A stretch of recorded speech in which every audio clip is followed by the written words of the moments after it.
जय जवाहर। आप सभी को जनसामान्य मुद्दे यूट्यूब चैनल पे आप सबका स्वागत है। मैं विशाल कुमार। साथियों, आज बाबा साहब भीमराव अंबेडकर जो समतामूलक समाज आज दिख रहा है, आज संविधान की स्थापना है, इन सब के पीछे एक महापुरुष बाबा साहब भीमराव अंबेडकर, उनकी आज जन्म जयंती है। साथियों, जैसा कि विदित है कि आज बाबा साहब के बारे में जितना भी चर्चा किया जाए वो तो ठीक है। उनका जन्म कब हुआ था, किन परिस्थितियों में उन्हें पढ़ाई लिखाई किया और किनके सहयोग से उन्होंने पढ़ाई लिखाई। छत्रपति साहू जी महाराज उनको उच्च शिक्षा के लिए प्रेरित करते हैं और उनको आर्थिक मदद करते हैं। उनका शिक्षा दीक्षा होता है, फिर आकर के वो अपने देश और समाज के लिए कार्य करना शुरू करते हैं। साथियों, आज यहाँ पे ये बात है कि लंबी कतारें दिख रही हैं पूरे देश और समाज में। बाबा साहब भीमराव अंबेडकर जी की जयंतियाँ मनाई जा रही हैं, उनको फूल माला चढ़ाया जा रहा है, उनको पूजने का काम किया जा रहा है। अगर देर लगा है, समाज के लिए बहुत ही सार्थक है। जैसे जैसे लोग नियमों, कानूनों, सिद्धांतों को पढ़ेंगे, किसी मत पंथ संप्रदाय और धार्मिक किताब हो या कोई नियम कानून की किताब हो या कोई मत पंथ प्रकार विचारधारा हो, उसको जितना लोग पढ़ेंगे उस हिसाब से उसको मानेंगे। आज सवाल ये है कि बाबा साहब भीमराव अंबेडकर ने जो मत पंथ निर्धारित किया, जैसे जो पूर्व की सरकारें होती थी, जो पूर्व की शासन व्यवस्था होती थी, वो किसी न किसी धार्मिक ग्रंथों को आधार मान के उनका शासन प्रणाली चलता था। आज समूचे देश का जो कानून है, जो समूचे देश की शासन प्रणाली है, वो संविधान के जरिए चल रहा है। मैं आज सिर्फ इतना कहना चाहता हूँ कि बाबा साहब भीमराव अंबेडकर को पूछिए या ना पूछिए, लेकिन उनके विचारों को चलने का प्रयास हम सभी को करना चाहिए। उन्होंने एक संविधान तैयार करके दिया है देश के लिए, जिसमें सभी मत को, पंथ को, संप्रदाय को समान अवसर प्रदान किया गया है। पहले राजतंत्र में क्या होता था, राजाओं के मुताबिक बोलना पड़ता था, चाहे उनका मंत्री हो या संतरी हो। आज ऐसी कोई बाध्यता नहीं है। आज संविधान के जरिए आपको क्या खाना है, क्या पहनना है, क्या बोलना है, आपका विचार क्या है, इसके लिए कोई बाध्यता नहीं है। आप स्वतंत्र हैं। समूचे देश में संविधान लागू होते हुए ही विभिन्न मत पंथ संप्रदाय को मानने वालों को जो है छूट प्रदान कर दिया गया। अपने मत पंथ संप्रदाय को कानूनी दायरे में रह करके, संवैधानिक दायरे में रह करके मान सकते हैं। वो किसी भी महापुरुष की जयंतियाँ मना सकते हैं, किसी भी विचारधारा को प्रचार प्रसार कर सकते हैं, सभाएँ कर सकते हैं, कोई रोक टोक नहीं। तो ये सारी चीज़ें संभव होती हैं बाबा साहब भीमराव अंबेडकर के द्वारा अथक प्रयासों से बनाए गए संविधान से और लागू होने से। साथियों, बस इतना हम कहना चाहेंगे कि बाबा साहब भीमराव अंबेडकर, जैसे एक चीज़ यह है कि आज ट्रेंडिंग में है, जयंतियाँ हर कोई मना रहा है। आज सारे राजनीतिक दलों को, सभी सामाजिक विचारकों को, सभी चिंतकों को यही लग रहा है कि बाबा साहब भीमराव अंबेडकर के बारे में बात किए बगैर, उनको समाहित किए बगैर, उनकी बात किए बगैर, उनकी चर्चा किए बगैर ना हम कहीं भी किसी भी मकसद में कामयाब नहीं होंगे। तो जो सामंतवादी विचारधारा के लोग, जो रूढ़िवादी विचारधारा के लोग हैं, जो धार्मिक कट्टरता वाले लोग हैं, वो भी बाबा साहब भीमराव अंबेडकर की फ़ोटो को लगाने के लिए बाध्य हैं, उनकी विचारधारा की बातें करने के लिए बाध्य हैं और उनको फूलमाला चढ़ाने के लिए बाध्य हैं। आप कह सकते हैं कि दिखावा करने के लिए बाध्य हैं। ऐसा नहीं है कि सभी लोग ऐसा करते हैं, लेकिन तमाम सामंती विचारधारा के लोग, तमाम धार्मिक कट्टरता वाले लोग, जो धर्म का ही अफीम बांटने का काम करते हैं, और तमाम गैर संवैधानिक लोग भी बाबा साहब भीमराव अंबेडकर के नाम पर दिखावा करने का काम करते हैं। तो पूरे समाज के लोगों को हम सावधान करना चाहते हैं कि ऐसे लोगों को पहचानने की ज़रूरत है, उनकी मजबूरियों को समझने की ज़रूरत है कि वो आपकी बात क्यों कर रहे हैं। बाबा साहब की बात क्यों कर रहे हैं? उनके मुंह में कुछ और है और बगल में छुरी है। तो ऐसे लोगों को पहचानने की ज़रूरत है। ऐसे लोगों को राजनीति में आने से रोकने की भी ज़रूरत है। आज आपको ऐसे लोगों को राजनीति में और सामाजिक रूप से लाने की ज़रूरत है। नेतृत्व तो ऐसे लोगों को प्रदान करने की ज़रूरत है जो वाकई बाबा साहब भीमराव के बताए गए मार्गों पर, बाबा साहब भीमराव अंबेडकर के द्वारा लागू किए गए संविधान के दायरे में रहकर काम करने के लिए स्वप्रेरित हैं, काम करने की इच्छा रखते हैं। ऐसे लोगों को राजनीति में लाने की ज़रूरत है। आज हमारे देश और समाज की सबसे बड़ा दुश्मन, हमारे देश और समाज की सबसे बड़ी परेशानी क्या है? ये हमारा समाज जो जातियों और धर्मों से बजबजा रहा है। संविधान लागू किया गया था जातियों को ख़त्म करने के लिए, संविधान लागू किया गया था सभी को समान अवसर देने के लिए।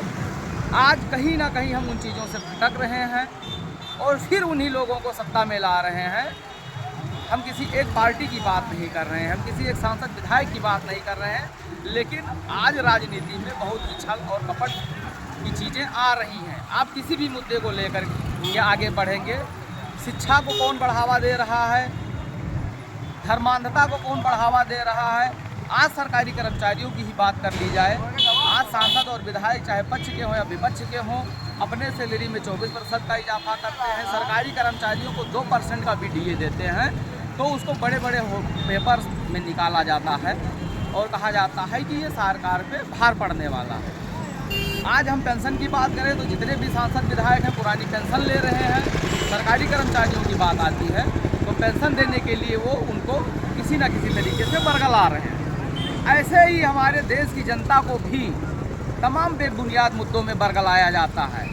कभी उनको पाकिस्तान का डर दिखाया जाता है, कभी उनको धार्मिक लॉलीपॉप दिया जाता है और उनको जो बुनियादी चीज़ें हैं, शिक्षा, चिकित्सा, रोजगार, रोटी कपड़ा मकान, उनसे उनको दूर किया जा रहा है। आज बहुत दुख के साथ कहना पड़ रहा है कि आज़ादी के 75-76 वर्षों के बाद में भी जो भय भूख और भ्रष्टाचार की राजनीति है वो बढ़ती जा रही है। जो जातिवाद की राजनीति है जातियों के नाम पर, वैसे तो हमारा संविधान कह रहा है कि आप अपने मत पंथ संप्रदाय के प्रचार प्रसार के लिए स्वतंत्र हैं, लेकिन जातियों के नाम पर सम्मेलन करना, जातीय प्रेम दिखाना और तमाम तरीके की समस्याएं हैं, उनमें हमारा देश कहीं ना कहीं उलझता जा रहा है और मुख्य विचारधारा से अलग होता जा रहा है। एक प्रश्न है बाबा मेरा। साहब भीमराव अम्बेडकर, एक बात और हम कहेंगे, बाबा साहब भीमराव अम्बेडकर किसी एक जाति के ना थे, किसी एक पंथ के ना थे, किसी एक मत के ना थे। बाबा साहब की सोच पूरी तरीके से तथागत बुद्ध के मार्ग की थी, पूर्णतः वैज्ञानिक सोच थी, पूर्णतः मानवतावादी सोच थी। उन्होंने नारियों के लिए कार्य किया है, मजदूरों के लिए कार्य किया है, महिलाओं को सम्मान, हक और हुकूक दिलाया है, नौकरी पेशा में उनको समान अवसर दिया है। दलित, शोषित, पिछड़े, आदिवासियों के लिए उन्होंने नौकरियों पेशों में सामाजिक राजनीतिक हर तरीके से समान अवसर दिया है संविधान के जरिए। वो बहुत बड़े अर्थशास्त्री थे। 1 अप्रैल 1935 को उन्हीं के अथक प्रयासों से RBI की स्थापना की गई, जो आज हमारे देश की इकोनॉमी में उनका बहुत बड़ा योगदान साबित हो रहा है। वो बहुत बड़े राजनीतिज्ञ भी थे उन्होंने और बहुत बड़े सामाजिक चिंतक भी थे। उन्होंने भीमा कोरेगांव का हवाला देते हुए कहा है कि हम लोग योद्धा हैं, हम लोग योद्धा की संतानें हैं। उन्होंने कहा है कि शिक्षा ही वह शेरनी का दूध है जो जितना पिएगा उतना दहाड़ेगा। इसलिए अपने पूरे समाज के लोगों से मैं यही कहना चाहता हूँ कि बाबा साहब भीमराव अम्बेडकर को पूजिए ज़रूर, लेकिन उनके विचारों को जानिए और उस विचार को आत्मसात करिए। और जो भी बाबा साहब भीमराव के विचारों पर नहीं चल रहा है, जो उनके भीतर जा रहा है, जो गैर संवैधानिक बातें कर रहा है, जो गैर संवैधानिक रास्ते से चल रहा है, उनको पूरी तरीके से सामाजिक और राजनीतिक तरीके से बाइकाट करिए। एक बार पूरा जन सम्मान मुद्दे साथियों, जय भीम जय संविधान। आपको सवाल कर रहे थे, कर सकते हैं। मेरा एक सवाल था कि विगत कुछ वर्षों से जिस तरीके से जातिवाद और धर्मवाद बढ़ रहा है, उसी क्रम में बाबा साहब के प्रति भी लोकप्रियता काफ़ी बढ़ रही है, तो इस पे आपका क्या विचार है? देखिए, बाबा साहब के प्रति लोकप्रियता दो तरीके से बढ़ रही है। एक तो बाबा साहब के प्रति लोकप्रियता ये बढ़ रही है कि जो उनको पढ़ रहे हैं, जो विचारधारा को पढ़ रहे हैं, वो बाबा साहब से जुड़ाव महसूस कर रहे हैं। वो अपने आप को पहचान रहे हैं कि बाबा साहब ने कहा था कि हजारों हजार तलवारों से ज़्यादा ताकत इस कलम में है। तो लोग कलम की ताकत को पहचान रहे हैं, इसलिए लोग बाबा साहब से जुड़ रहे हैं। दूसरा नकारात्मक पहलू क्या है बाबा साहब की लोकप्रियता बढ़ने का, कि आज लोग ये समझ रहे हैं, राजनीतिक लोग विशेष तरीके से, कि जनता जागरूक हो रही है, जनता पढ़ लिख रही है, तो अब उनकी दाल अनेक तरीकों से नहीं गलने वाली है। इसलिए तमाम पार्टी के लोग बाबा साहब को अपना आइकॉन बना करके सत्ता में आना चाहते हैं और बाबा साहब के ही विचारों को चलना चाह रहे हैं। ठीक उसी तरीके से जिस तरीके से तथागत बुद्ध को लोग भगवान बनाने पे तुले हैं, ठीक उसी तरीके से बाबा साहब को आइकॉन बना के हम बहुजन समाज के लोगों को सचेत करना चाहते हैं कि ऐसे लोगों से हमें बचना है। बाबा साहब को आइकॉन बना करके राजनीतिक सत्ता को हथिया लेंगे, उसके बाद आपके हक को छीन लेंगे और बाबा साहब के विचारों को कुचल देंगे। ऐसे लोगों से सावधान होने की जरूरत है। तो आपका कहना ये है कि लोग इस समय जो राजनीति में बाबा साहब का जो कद बढ़ रहा है, कहीं ना कहीं जो धार्मिक और जातिवादी लोग हैं वो सिर्फ बाबा साहब के चित्र पे माल्यार्पण करके बहुजनों को साधने का प्रयास कर रहे हैं। इस पे आपका क्या विचार है? बहुत सारे राजनीतिक पार्टियों के लोग हैं और बहुत तमाम ऐसे लोग हैं जो उनके अंदर तो जातिवाद भरा पड़ा है, सामंतवाद भरा पड़ा है, धर्मांधता है, वो समाज के लिए कलंक है। लेकिन आज वो मजबूर हैं, विवश हैं।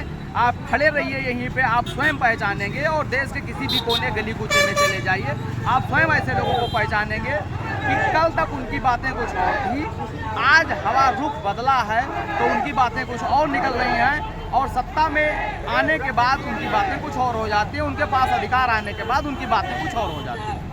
धन्यवाद। जन सामान्य मुद्दे के सभी साथियों को जय जोहार।